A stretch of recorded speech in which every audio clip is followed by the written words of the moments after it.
First media మిత్రులకు నమస్కారం and Hyderabad ప్రజలకు నమస్కారం. మనం అందరం ప్రతి ఏటా జరుపుకునే గణపతి ఉత్సవాలు మన మత సామరస్యాన్ని, మన ఐక్యమత్యాన్ని చూపిస్తాయి. సో ఇలాంటి గొప్ప పండుగలు మన ప్రతి సంవత్సరం జరుపుకోవడం, మనం అందరం ఐక్యమత్యంగా ఉండడం అండ్ మన సంస్కృతిని, సాంప్రదాయాన్ని కాపాడుకోవడం, ఇది రాబోయే తరాలకు మనం అందించే గొప్ప విషయం. సో వ్యక్తిగతంగా నేను మట్టి గణపతిని ఎక్కువగా ఆరాధిస్తాను, అలాగ చేసే వ్యక్తుల్ని ఎక్కువ ప్రేమిస్తాను. దానివల్ల పర్యావరణం బాగుంటుంది, ఎందుకంటే నేను పర్యావరణాన్ని ఎక్కువ ఇష్టపడే వ్యక్తిని.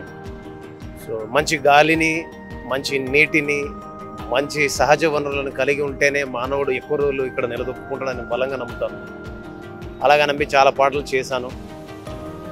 అండ్ నాకు వ్యక్తిగతంగా ఇలాంటి వేడుకలకి రావడం కొంచెం కష్టమైన పని, కానీ వ్యక్తిగతంగా నాకు క్రిష్ గారు అంటే చాలా ఇష్టం. బిగ్ ఎఫ్ఎం ఆర్జే క్రిష్ గారు అంటే చాలా ఇష్టం.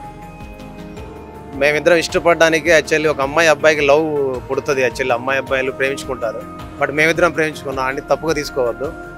మా ఇద్దరికి ఏంటంటే నేచర్ అంటే బాగా ఇష్టం. ఆయనకి ప్రకృతి అంటే బాగా ఇష్టం, నాకు ప్రకృతి అంటే బాగా ఇష్టం. సో మా ఇద్దరికి ఒక తల్లిలాగా మా ఇద్దరిని కలిపింది. సో ప్రకృతి మా తల్లి అయితే మేమిద్దరం ఆ తల్లికి పుట్టిన పిల్లలం లాగా అనమాట. సో అలాగా క్రిష్ గారి ప్రేమకి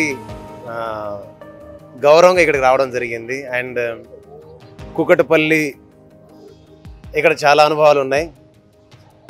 అంటే ఏమీ లేనప్పుడు ఇక్కడ పడుకున్న రోజులు ఉన్నాయి, తిరిగిన రోజులు ఉన్నాయి. సో ఇలా మిమ్మల్ని అందరూ ఇలా కలుసుకోవడం చాలా హ్యాపీగా ఉంది. Thank you so much. Love you.